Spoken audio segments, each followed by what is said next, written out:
Hello, guys, and welcome to Amaze Nation Coach Spotlight Session with our very Melay, our very own Coach Nina. Okay? 4 to 5 months yung inantay mo bago ka nag-transition full-time sa freelancing. Nag-undergo ka ba ng self-assessment or career assessment, income assessment, no? Before letting go dun sa corporate.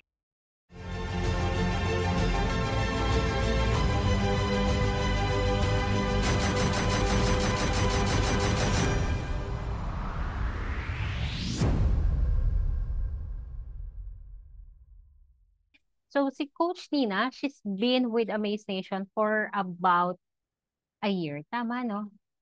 Yes, 1 year. ayan, naka 1 year na siya. And so, happy anniversary sa ating mga virtual Bookkeeper Pro students for being with us, no, for 1 year. All right, so sige, let's start with introduction. Coach Nina. Hello everyone. I'm Nina Lacson and I'm your coach sa Virtual Bookkeeper Pro. So ayan, naka 1 year na and yeah. All right, sige. Maraming salamat sa lahat ng mga anong sinabi ko? Ah, Ay, maraming salamat. May thank you kagad simula pa lang. Okay. sa mga nag-enroll, no? At naka 1 year tayo. So, naka 1 year. Ayan, sige. I'm interested to know, no? I'm interested to know saan at kailan nagsimula si Coach Nina sa coaching industry. Paano yung naging journey mo from being a corporate employee? 'Di ba? You started as a corporate employee, tumatakbo sa BGC, humahabol ng bus, nakikipagsiksikan sa MRT. And right now, living the life with freedom, no? Surf anywhere, work anywhere. So, yeah. So, i-go through mo kami sa iyong naging journey from being a corpo, 9 to 5, no? Day job. And sa ngayon na you are doing a freelance and a coaching. Yeah, so before nag-start ako sa external audit. And then yun nga, sa corporate, 9 to 5, and then field work. Marami akong field work na trabaho noon, travel, and then after siguro mga 6 years in total ako nasa corporate. And then may nakita akong hindi pa masyadong, before COVID pa ito, so hindi pa masyadong uso yung mga online work, mga freelancing, ganyan. But I remember siguro mga 2014 or 2013, nagtatry ako nung sa Odesk, yung Upwork na ngayon. So, puro scam yung mga nag-message. Mga click here na mga scam. Tapos nakita ko may nakita akong course about uh, making an ebook or ganyan. Parang more on digital marketing or online marketing. And then, I think nagfi-freelance na ako noon actually. So, after corporate, nagkaroon ako ng opportunity to have a freelance accounting work. And then, nag-transfer ako dito sa Siargao with my family.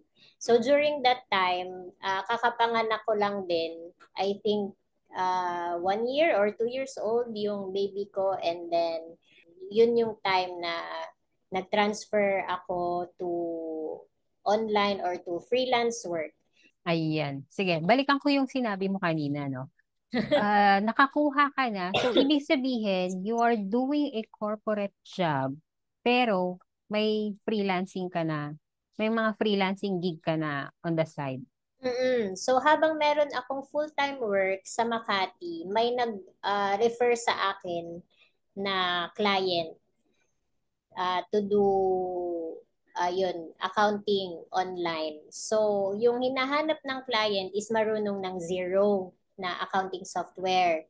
And then, sakto, kakatapos ko lang nung Zero Advisor Certificate. So, na-complete ko na siya. So, sinend ko kagad, oh, I'm a zero certified, ganyan. So, nag-click kagad na, oh, perfect, ganyan. Because he needs someone who knows how to do accounting in zero. So, pinagsabay ko siya, yung full-time work ko sa Makati, tsaka yung freelance work. Kasi, alam mo yun, syempre, di ba, as a millennial na sanay tayo sa stability ng corporate work eh. Hindi tayo hindi pa uso na ni mga freelance. So sanay tayo diyan. So medyo nakakatakot mag-jump kagad na bitawan ko yung full-time work ko. So pinagsabay ko siya for mga 4 months or siguro mga 4 to 5 months siguro pinagsabay ko yung work, and then so nasa 200 plus hours every month hanggang hindi na kinaya. So puro work talaga. So full time, and then kapag weekends and kapag gabi, wino-work ko yung freelance.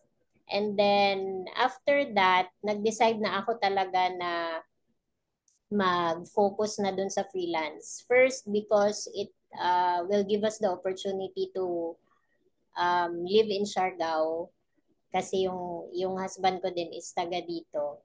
And then yun, yung flexibility. And then ano pa, yun, more it will give me more time to take care of my son, yan, to be more hands-on sa kanya. And because of that, nakapag-homeschool ako sa kanya. And then, yan, nakapagpatayo kami ng bahay dito. And then, yan, nakapag-surf, anytime. Nakapag-surf. Well, nung una, fixed yung hours ko. So, hindi ako ganun maraming time for mga free stuff. But eventually, yun, nakapag-negotiate ako ng more flexible time, and then, yun, mas natuto na ako paano mag-run ng isang freelancing career na merong flexibility, ganyan. So, maraming opportunities. I see. Ayan, thank you for sharing. And then, na-mention mo, no, 4 to 5 months yung inantay mo bago ka nag-transition full-time sa freelancing. Nag-undergo ka ba ng self-assessment or career assessment, income assessment, no? Before letting go dun sa corporate? Kasi nga, you mentioned stability.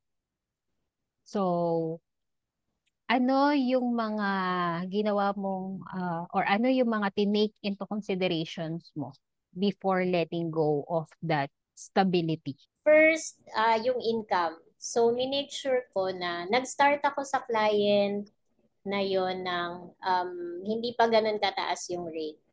And then, after that, nakita niya kung paano ako magtrabaho. And then, yan, of course, natuwa siya. And then, nag-negotiate ako na gusto niya kasi na mag-full-time na ako sa kanya. Bitawan ko na yung corporate work. Yun, binigay ko kung magkano yung current na sweldo ko doon sa corporate plus yung mga benefits. Kasi sa corporate, merong insurance, may mga pati dependents, may insurance, and then yung mga 13th month pay, ano pa ba, yung health card, ganyan. So, parang pinackage ko siya na okay, including of everything, ganito yung rate. So, yun, isa yun sa kinonsider ko bago ko i-let go talaga yung kailangan, syempre, stable din yung freelance. Parang akala ko noon, ito na yung client ko in the long term, in the long run, ganyan. Kasi parang ano pa rin employee mindset pa rin nung nag-start ako dun sa first client ko sa freelancing, naka-employee mindset pa rin. So, meron akong fixed time sa kanya na let's say 9 to 5 pa rin, ganyan. Pero later on, na-negotiate ko din yung hours. But hindi din siya, parang naturally dumating yung opportunities. Hindi talaga ako thank you Lord. Hindi talaga ako naghanap ng clients. I think also because right place at the right time.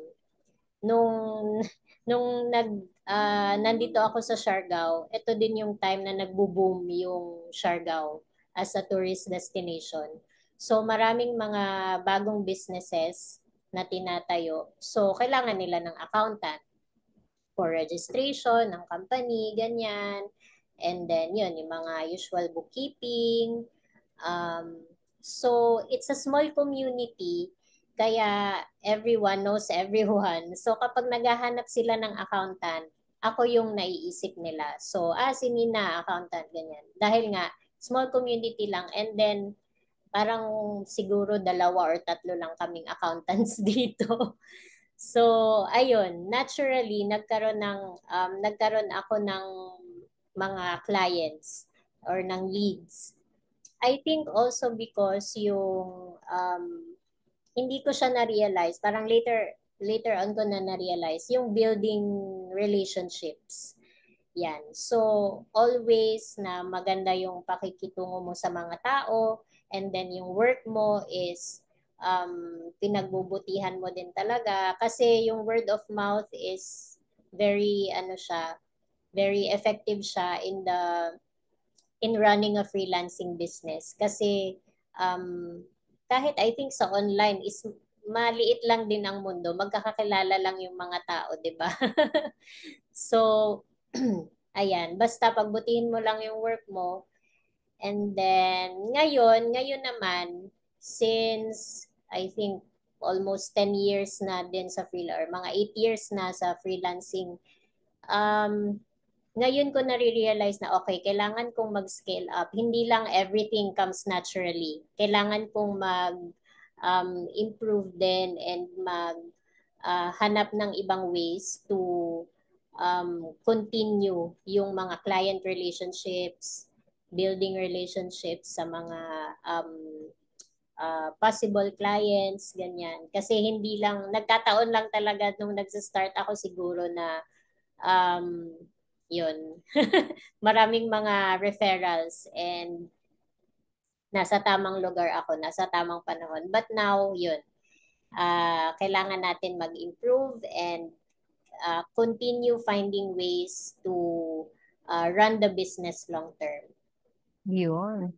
So, ayun na. Guys, narinig nyo. Dapat nasa tamang panahon at nasa tamang place, no? So, Alden lang to, no? Alden and Maine. Anyway, yeah. So, kaya ako natanong yung about sa assessment because for those of you who are watching right now, no, and you think na mag-jump in ka ba sa freelance as a bookkeeper or you're still the one na gusto mong mag-jump into freelancing pero wala kang alam when it comes to accounting, wala kang alam when it comes to bookkeeping. Okay? So, si Nina kasi, she's been a graduate, no? Graduate and CPA. Ano nga yung ano mo, story mo doon sa ano, course and then nag-graduate ka, nag-masteral ka, something like that? Yung college na Hmm. 4-year course and then As anong course? accounting. Accountancy, So, accounting. BS, Bachelor of Science in Accountancy. And then after mag-graduate, nag-review Hmm. for the licensure exam ng Certified Public Accountant. And then, yun. I see. Okay, so balik tayo dun kanina sa na-mention mo kasi na-mention mo na zero yung hinahanap nung nagre-refer. Yung magre-refer sa'yo, zero. So ibig sabihin, yung zero na yun, nakilala mo lang siya dahil dun sa referral o talagang ginagamit mo na siya sa corporate? Nung nasa corporate ako, ginagamit ko na siya. Mhm. Ko siya And natutunan. then, na-experience mo na yung ibang software ng bookkeeping sa corporate? Yes, na-experience ko na siya. Yung mga mas luma, mga SAP, Oracle, QuickBooks, QuickBooks Online, MYOB, yan yung mga accounting software. Yung Okay. iba sa pag-freelance ko na din na experience. Mhm. So ngayon, since nag-start ka doon sa freelancing gig mo as a bookkeeper using Zero, ayun na yung hanggang ngayon na ginagamit mo. Yes. Yan, yan. So, And yeah. guys, we're talking about the zero software no na ginagamit ng mga bookkeepers, online man or offline. And si Nina, she's now an expert on using that zero software. Included na yan sa kanyang coaching program, no, mentorship program, which is the Virtual Bookkeeper Pro. So we will discuss that more. We will discuss about the coaching program of Nina later on. Okay? So, in your experience, no, with Zero, since nung na-certified ka, syempre, kumbaga, ginagamit mo na siya, the first time na na-encounter mo si Zero, is it a friendly software ba? For, do you think for non-CPA, non-accountancy graduate na gustong mag-dive into freelancing, masasuggest or masasabi mo ba na ba beginner-friendly si Zero? Yes, beginner-friendly siya. Nung nagsa-start ako, and then meron siyang mga quick videos inside, Tutorials? mga quick tutorials. So, yun lang talaga yung pinag-aralan ko din and yung Zero Advisor certification nila. Mhm. And then they have a YouTube channel. Meron din marami silang mga tutorials doon. How to create invoice, ganyan. How to record in Zero. So, marami silang mga ganyang videos. And maganda siyang panoorin. Madali siyang maintindihan. Ay, yes. Thank you. Okay, next natin is, so nasa freelancing ka na, and then nakakakuha ka na ng new clients mo sa Siargao. Okay? Now, paano pumasok ang coaching? Ayan. So, coaching. Um, Kailan ba yan? Before COVID yan. Before COVID pa, may nakita na ako na course. Actually, um, yung owner or yan, naging classmate ko siya sa swimming. Sa swimming lesson. So, nung nakita ko siya, uy, kaya nag-enroll ako kasi kilala ko siya. So, kilala mo yung Yan. mentor. Kilala ko siya kasi naging classmate kami sa swimming lesson. So, Nice. ayan. Kaya nung nakita ko, tapos syempre, 'di ba, since nung nagbe-freelance na ako, parang marami kang mga naiisip. Nagkakaroon ka ng mindset shift from Mm. being an employee to mag-business, ganyan, entrepreneur. So, nung nakita ko, okay, how to earn online um, na course. So yun, nag-enroll ako and then um, diyan nagsimula yung coaching. So gumawa ako ng course. Um, Tapos nagkataon na nag-COVID na nung time na yon. So before nag-COVID, natapos ko na yung course and nag-launch na ako. And then so na-start ko na siya before pa nag-COVID. And then perfect timing din kasi nawalan ako ng clients nung nag-COVID kasi nga nagsarado yung mga business. So um, wala na akong accounting. So etong course or etong coaching yung naging source of income ko nung time ng COVID. And ayun, one-man team. So ako One-man lahat, team. oh. Ako lahat, yung ako sa course, sa marketing, sa mga technical, sa website, ganyan. And yan, customer service, sa mga students, sa community. So, yun yung naging main source of income ko. May mga iba pa rin akong natirang clients na ongoing. But yun nga, since nabawasan sila, nakatulong itong course para Pero ang galing, ano? mag-additional. O, ang galing kasi, ano sabi mo nga kanina, tamang panahon, no?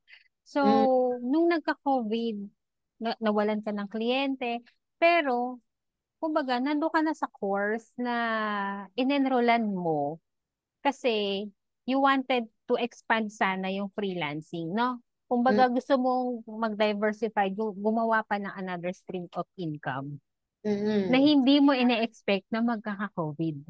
Mm-mm. So, nung before nag-COVID, nakaset up na siya. Kaya perfect nung COVID, nandyan na, running na siya. Hindi Ang na galing, panic, no? hindi na panic mode na, nawala ng client. Tapos, yun.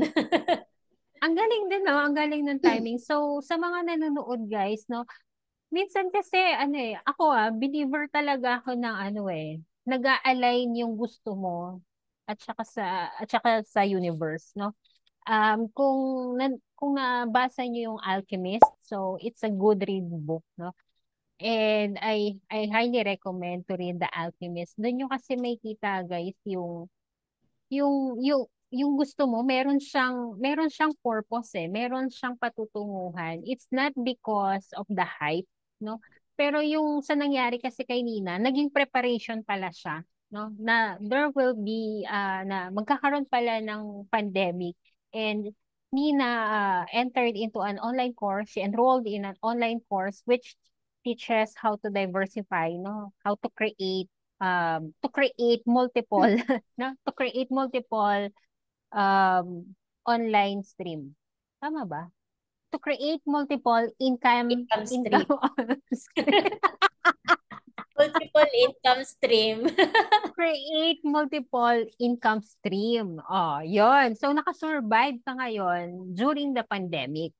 And ano yung na-realize mo sa sarili mo that time na okay, nabawasan ako ng client, nabawasan yung income ko as a freelancer.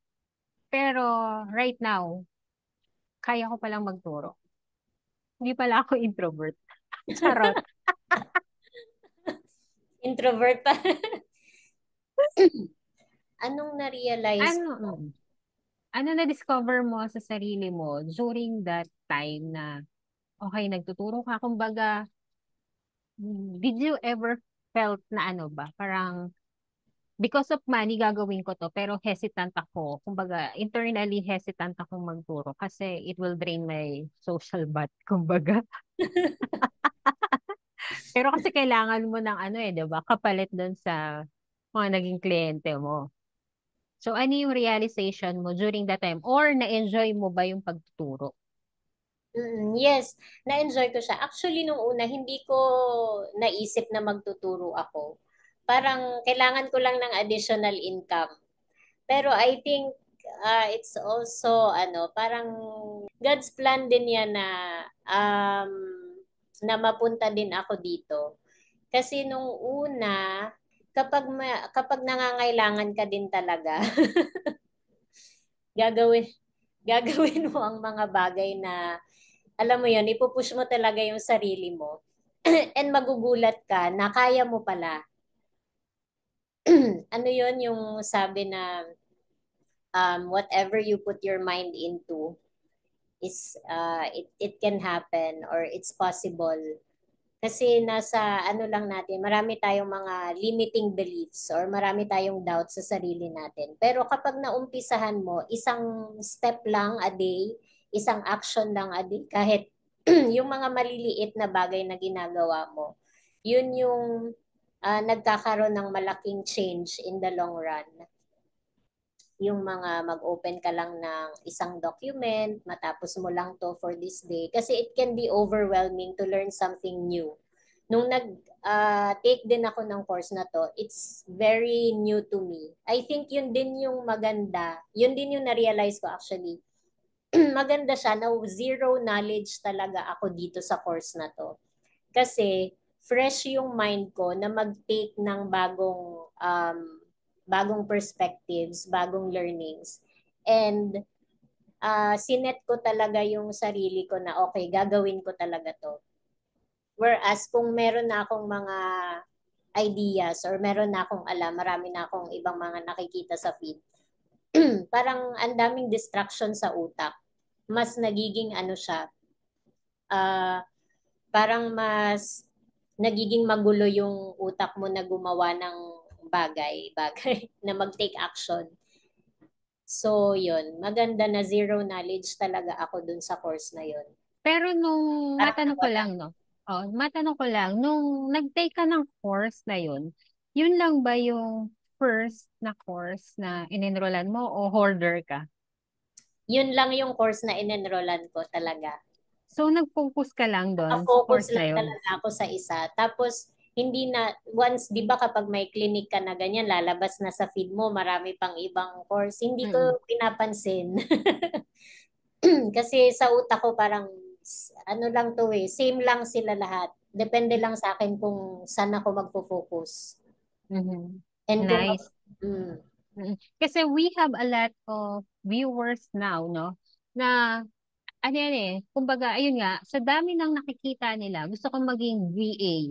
Tapos, ang lawak pala ng VA world, no? Ngayon, pag ang nangyayari kasi mag-enroll sa isang VA course, tapos pag may nakakita ng isang testimonial na, oh, mm, earning six figures, mag-enroll na naman sa another course, and then course. So, ayun yung tinatawag na shiny object syndrome, no? So, ibig sabihin, hindi ka na umabot doon kasi nakafocus ka lang na, okay, I need to make this work. mm. But the Kasi thing here, sayang yung binayad mo sa course. 'Di ba? Parang oo, kailangan mo ma-ROI. correct. But the thing here is, kumbaga, nangyari kasi yung pag-enroll mo sa course nang hindi ka naman gipit, nang wala ka naman ding, kumbaga, wala kang paghuhugutan. It's just a matter of gusto mo lang mag-expand, gusto mo lang mag-diversify, gusto mo lang mag-create ng stream of income. Kumbaga, hindi ganun kalalim yung hugot mo sa buhay na Mm. kailangan, Oh, kailangan na kailangan. Alam mm. mo yon kasi 'di ba, of course, ako dumaan ako sa ganyan. I was an OFW before, no? And during my transition period, hoarder ako. I must admit, no, na hoarder talaga ako kasi I don't know which path. In college days kasi, in my college days, so architecture ako. And then kung i-divert ko siya into freelancing online, nag-try ako maghanap ng drafting, eh yung mga, alam mo yun, yung common, unlike sa bookkeeping kasi, I believe, ayun nga, sabi mo, during O-desk time, may mga post na ng about sa bookkeeping, looking for accountant, no? Yun, so, kumbaga, magkaiba tayo ng, magkaiba kasi tayo ng field. So, nahirapan ako nung nag-start ako sa freelancing. So, for those of you who are watching this right now, and you feel na nahihirapan kayo kung anong niche, anong industry yung papasukin nyo sa freelancing, um, Coach Tina created a free ebook. Okay, could you tell us more about dito sa ating sa ginawa mong free ebook and also para kanino siya?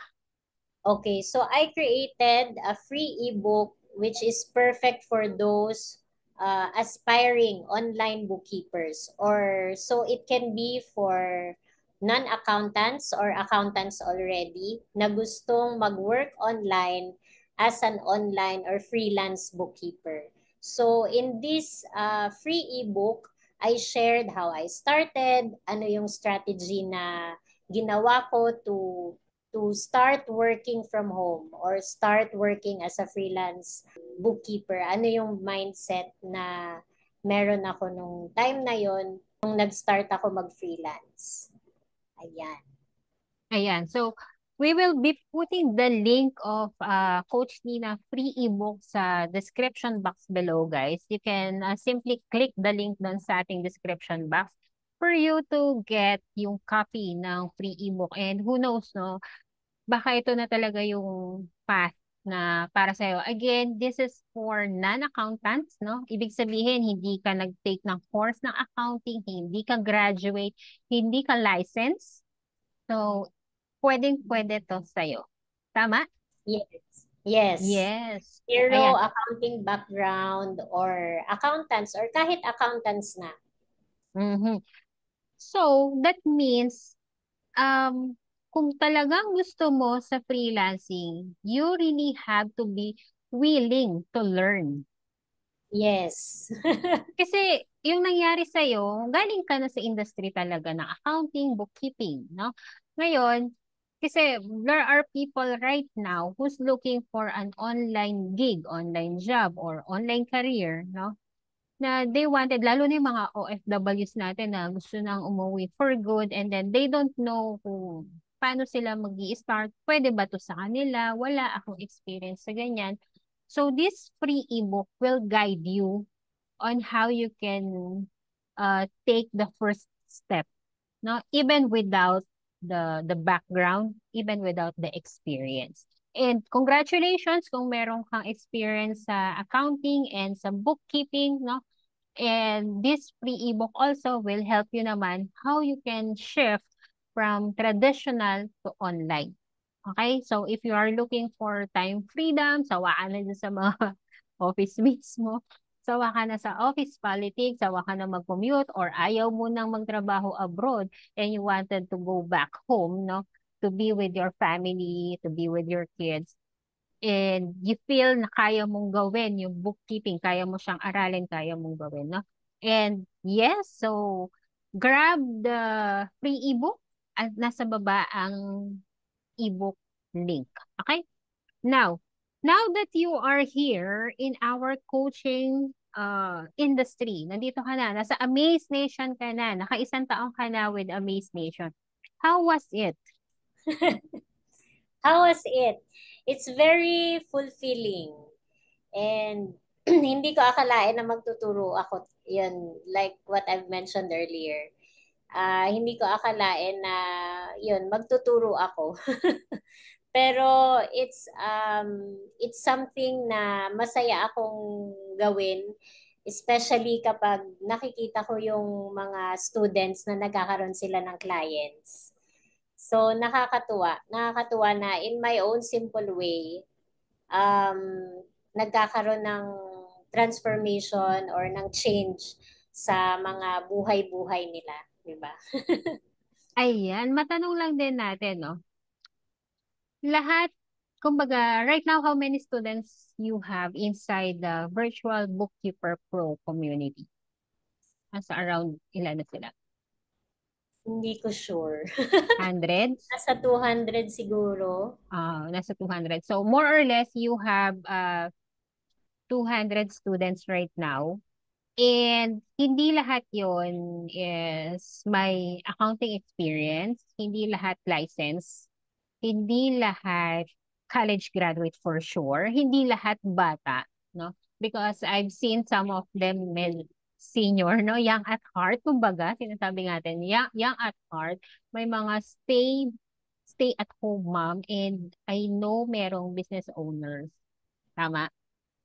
So Yeah. kung isa ka sa mga students ni Coach Tina who's watching this right now, you can comment, no? You can leave a comment or review dun sa course and of course kay Coach Tina, no? Pwede kang mag-leave ng feedback. How is she as a coach, no? And kumusta yung Virtual Bookkeeper Pro? Yan. So we appreciate, no, yung feedback. And as you all know, sa Amaze Nation, feedback is the breakfast of the champion. All right.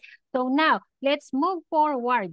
So sa mga students mo ngayon na nagkaroon ng client, ano yung fulfilling or masasabi mong rewarding na I will continue doing this because of this? Yan, yung mga students, kapag nakakakuha sila ng clients, and then yung iba naman nakauwi na, OFW, nakauwi na, nakapag for good na dito sa Pinas, kasama yung anak niya. Yan yung nakakatuwa talaga na parang, uy, nagsalita lang ako. Yan, 'di ba? Malaking bagay I mean, yung mga nasabi ko na mga sa Guidance. guidance and then yung bookkeeping skills, naturuan ko sila. Um, so malaking bagay yung mga messages ng students para yun kumbaga yung parang fuel ko din to continue. Kasi yun naman din talaga bakit natin ginagawa, 'di ba? Ayan. Sige. And let's be transparent naman. So for those students na nagsabing, Coach, ang hirap palang magka-client. Coach, hindi ko na-close yung deal. As a coach, do you consider ba that as a failure or do you consider it as a challenge?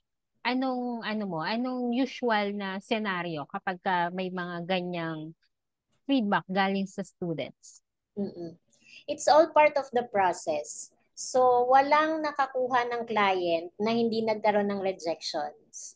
Lahat ng nagka-client, ilang applications ang sinend niyan. May mga na sin zone, may mga umabot sa interview pero hindi na nag-continue. Lahat yan part ng process. So, kailangan na mag-change yung perspective natin na kapag nahihirapan na or ang daming rejections, ayaw na or magi-give up na, part yun. So, dire-diretso lang. Parang sa negosyo lang din, di ba? Hindi parating um, malakas yung benta. Up and down minsan. So, continue lang. Kasi ganun talaga, part siya. Yes. Oo, yun. At saka same siya, no? Same siya sa traditional. Hindi kasi kagaya, kumbaga, ang expectation kasi ng iba, halimbawa, no? Nag-enroll ako sa course, nagbayad ako, dapat guarantee. Dapat Mm, guarantee yung result. No? Dapat magkaka-client ako, dapat ma-ROI ko siya. So, to be transparent, guys, no? Gaya lang din kami ng traditional schools na kung ano yung binigay mong performance, yun din yung makukuha mong, kumbaga, grades, no? Kumbaga, hindi makukuha mong results. Although, with our online courses kasi, we don't do grading system. Wala kaming A plus, no? Wala kaming 5, walang 1. However, ang magiging result kasi nito is sa'yo, kumbaga, kung ginawa mo yung part mo, pinagbutihan mo, nag-tweak ka, chinaga mo, nagkaroon ka ng patience, ano? So, at the end, of course, hindi imposibleng magkaroon ka ng paying client. Tama? Do you agree?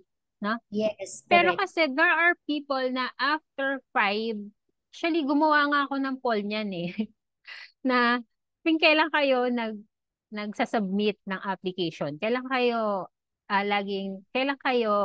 nag hahanap ng online jobs. Alam mo, maraming nag-vote doon na kung kailan lang nila feel. Mm, Mm. So, ayun, just in case kayo guys, mag-enroll kayo sa any course of Amaze Nation, no?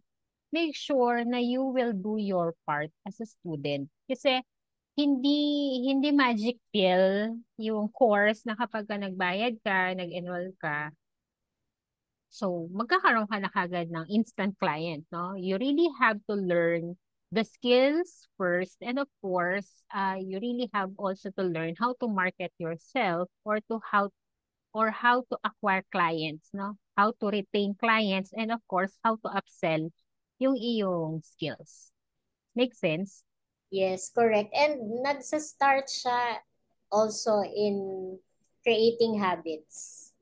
Yung Hmm. mga habits na, yun, marami kasing mga kailangan baguhin sa habits. If you want to change something in your life, then the change should start with you. Tama ba yung English? Yes. Yan. So, kailangan may baguhin tayo sa sarili natin. Yung mga habits natin. So, yun nga, kung kailangan at least once a day, upuan mo yung paghahanap ng clients, then kailangan mo talagang gawin yun. Hindi lang puro, alam mo yun, parang, wala kasing ganito, walang ganito. So, kailangan gawan ng paraan. And, Yes. yan. Meron kasi, actually maraming tao yung akala nila when they get into freelancing, it's easy to land clients, no? So, same lang din siya sa traditional. Yun nga lang kasi sa traditional, guys, you really have to um, prepare. Maliligo ka, gigising ka na maaga, maliligo ka, may bitbit ng resume, magbabiyahe ka, no? Pupunta ka doon sa mismong company, building. Unlike kasi dito sa freelancing world, sa online, no? Kahit wala ka pang mumog, pagkagising mo sa umaga, gusto mo na mag-send ng applications, you can do that, no? And actually, may mga freelancers na nagkaka-client without ligo, no? Without ligo, without being, alam mo yun, yung postura na ganda-gandahan ka, make-up ka, mabango ka. So, yun yung difference, guys. So, kung kayo really interested in diving into the freelancing world, number one na kailangan, and it plays the biggest uh, role, no? Yung mindset kasi natin, no? Magkaiba kasi talaga ang mindset when it comes to being in a corporate and in a freelancing. Do you agree, Coach Nina? Yes, tama. Kailangan talaga ng change in mindset. And it happens when you do something every day, no matter how small it is. So, Yes. So, yung impact kasi ng iba na kailangan may magbago. automatic. Oo, may magbago. Oo. Okay. So, sa inyo guys, no, if you are watching this right now, if you really wanted to take that leap, I would highly recommend, no, be kind to yourself, lalo na kung nagta-transition ka. Huwag mong biglain yung sarili mo na dapat lahat alam mo na, dapat expert ka na in 1 to 2 weeks, no. Allow yourself na i-absorb muna yung transition phase, and then hindi mo naman namamalayan eh. Parang after 30 days, after 60 days, hindi mo namamalayan, ang dami mo nang na-acquire, no? Actually, marami nang nagbago sa'yo. Mm, Diba, no? tama. All right. So now, ano yung mas a-advise mo for those people na takot mag-invest? Of course, kasi with Amaze Nation, guys, our courses comes with tuition fee, no? Um, Kumbaga, bawat level ng course, may kanya-kanya siyang tuition fee. Okay? So, if you plan to enroll in one of our courses, you also have to make sure na prepared ka to commit kasi guys, meron siyang investment. And what I love in doing investment kasi, mag-i-stick ka eh. Kagaya nga kanina no sinabi ni Nina, no, ni Coach Nina, sinabi niya na nagbayad ka na dun sa course eh, nag-enroll ka na. So, kailangan mo talaga siyang ma-ROI. Okay? So, with Amaze Station, guys, ayun yung gusto namin. Hindi lang ROI, pero ito na yung magbibigay sa'yo. For example, this coming 2026, no? Kung mag-enroll ka ngayon, this coming 2026, yung in-enroll mo, it can be like 10 times fold na yung marireceive mo. Okay? Unlike kasi sa corporate, no? Kapag ka okay, sige, sabihin na natin, gumastos ka nung mag-a-apply ka sa corporate.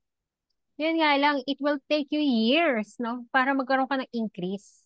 Unlike kasi sa freelancing, kapag kaginalingan mo pa, hindi ka naman pa Jollibee, no? Yung sinasabi nilang pabida-bida. Pero kasi dito sa freelancing, once na nakitaan ka talaga, concerned with the business growth, kumbaga ginagawa mo yung task mo mindfully, no? Talagang tinutulungan mo yung business owner kung makita yung gap or makita mo kung ano yung mga pwede mong solusyonan doon sa business. Your client will keep you, and of course, hindi yan mag-hesitate na bigyan ka ng increase. Okay? Now, with Nina, ikaw, ano yung masasuggest mo doon sa mga tao na, ay, baka scam yan, or bakit may bayad? Sa YouTube nga, wala. Alam, alam mo, ganun kasi karamihan. Okay na ako sa YouTube, hindi na ako mag invest. Pero there are people kasi, actually there are two kinds of people naman no, sa mga students natin. Yun talaga yung they wanted someone who will guide them. Kasi number one, it shortened the time. No? So you have to give them some sort of advice about investing in this kind of course. And of course, another advice for those na okay na ako sa YouTube, free, same lang din naman yan. Magkakaroon din naman ako ng client. Yeah, so normal yan na sa start, yung mga gustong magsimula, ano talaga, maraming doubts, maraming mga limiting beliefs na kaya ko ba to, worth it ba itong i-invest ko dito. So, and it's normal to feel that way kapag nagsa-start ka. Pero isipin mo na lahat ng mga nag-earn online ngayon, nag-start din dyan exactly where you are. And yan din yung mga exact questions na tinanong nila sa sarili nila kung kaya ba nila or kung worth it ba ito. Pero ayun, kailangan mo talagang take action and focus. Aside from the skills na matututunan mo, yung mga technical skills, yung mga bookkeeping skills, how to land clients, ganyan, you will also improve yung mga ibang aspects sa buhay mo. So parang holistic siya. Hindi lang hindi ka lang nagkaroon ng bookkeeping skill or freelancing skill. Yung self-discipline mo, yung time management, yung organizational skills mo, and even leadership in the future kapag na-adapt mo na yung freelancing lifestyle. So it also, kasunod na din yan yung mas gusto mo nang maging healthy. Pansin mo, di ba, sa mga freelancers, magsa-start na yan mag-workout, magsa-start na yan ano yan, yung sa diet, mag-eat healthy, ganyan. So, maraming changes and maraming improvements na mangyayari once you just, let go of those doubts and just take that action. So now, as I mentioned earlier, no, yung may mga freelancers, there are two types of freelancers kasi. One is after the salary, no. May kita niya sa TikTok, guys, no. Maraming ganyan yung gumagamit ng electric fan, no, just to keep the mouse moving. Kasi may mga tracker sila, no. And also there are freelancers, no, who really took that time and effort pag-aralan yung business, tulungan yung business, and make sure na nag-grow talaga yung business. What kind of mindset separates those who wanted to learn kesa dun lang sa mga gusto lang mag-earn? I think dun sa those who just wants to earn, um, siguro nasa survival mode pa. But later on, marirealize mo na gusto mong magtrabaho ng masaya ka din. And that fulfillment will come from doing a good job. 'Di ba, kapag maganda yung performance mo and then you continue learning and improving yourself, it's part of, and it's human nature where we naturally grow, we naturally want to grow and keep on improving ourselves kasi human nature yun eh, parang Since nasa mindset and reality check tayo, so may mga napapanood sila na six figures earner. They wanted to jump into freelancing because of the six-figure earner. Ano yung masasabi mo for those people na akala nila pag pumasok sila ng freelancing, six-figure na? figure na. Mhm. Kasi yung pinagdaanan mo kanina, sabi mo, you started with mababang rate. Pero nung doon sa referral mo kasi, you mentioned also na kumbaga, inassess mo yung previous salary or corporate salary and benefits. Ayun yung binigay mo doon sa naging client mo, 'di ba? Now, for those who wanted to shift, na nagtatanong, ano yung usual range ng salary ng bookkeeper? Ano yung ma-advise mo sa kanila or masasuggest paano dapat i-assess yung sinasabing rate range? Mm-mm. Ang usual rate sa beginner or sa newbie na online bookkeeper, ang nakikita ko usually nasa $5 USD. Ganyan. And then, I think that's what differentiates yung sa corporate and sa freelancing. Kasi sa corporate, you have to climb up the ladder para mag-increase yung salary mo. Whereas sa freelancing, you focus on helping the client, focus on giving value to their business, and improving your freelancing career. And dyan din mag increase yung rate mo or yung income mo. It's not about climbing up the ladder, but also scaling your freelancing business. So, maraming mga nag-a-add ng clients. Parang okay, meron silang 2 to 3 clients para maka 6 digits. But pwedeng na-burnout na sila or 'di ba? Parang 6 digits ka nga pero burnout ka. So sa akin, kailangan balanse. So I focus more on building systems and process, focus on strategy. Paano ko siya magagawang 6 digits while still having time for other things, hindi burned out.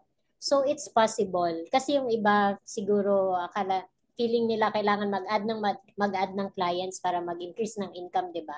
But money is everywhere. Yung current client mo, pwedeng dun ka mag-increase ng rate. So para ka na rin nagkaroon ng dalawang client pero instead of that, nag-add ka ng value sa client.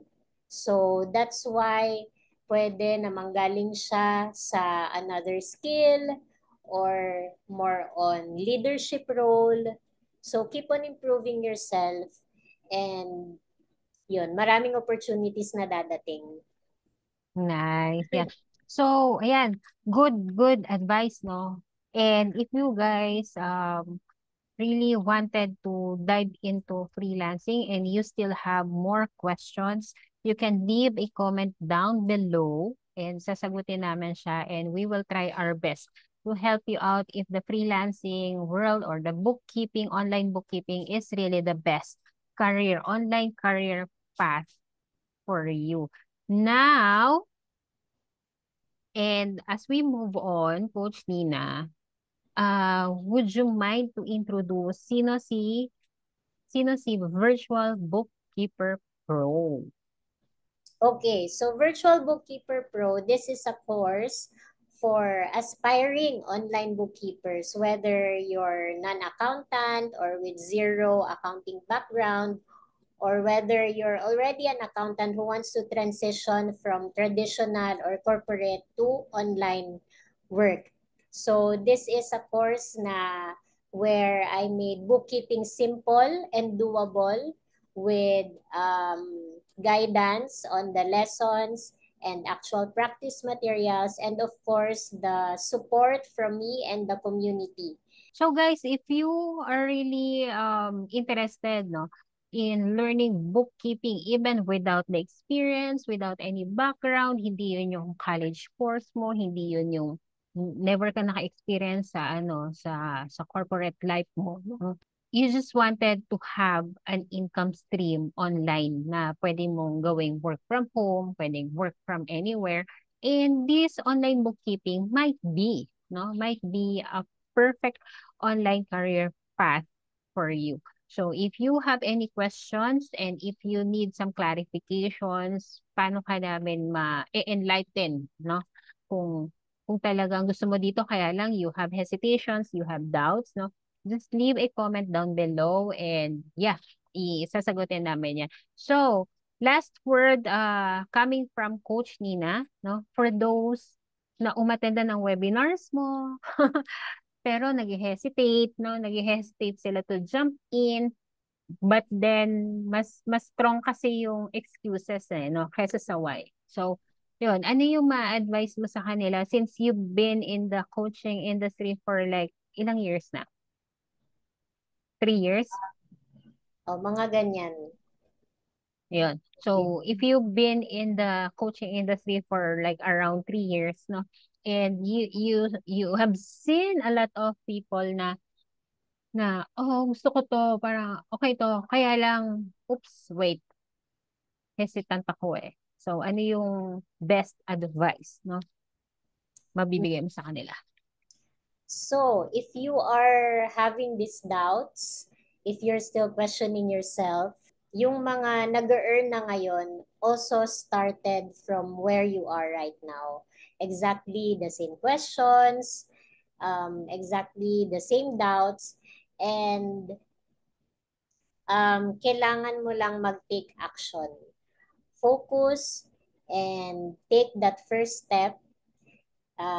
Yung mga nag-freelance na ngayon or working online, they are also um, like you.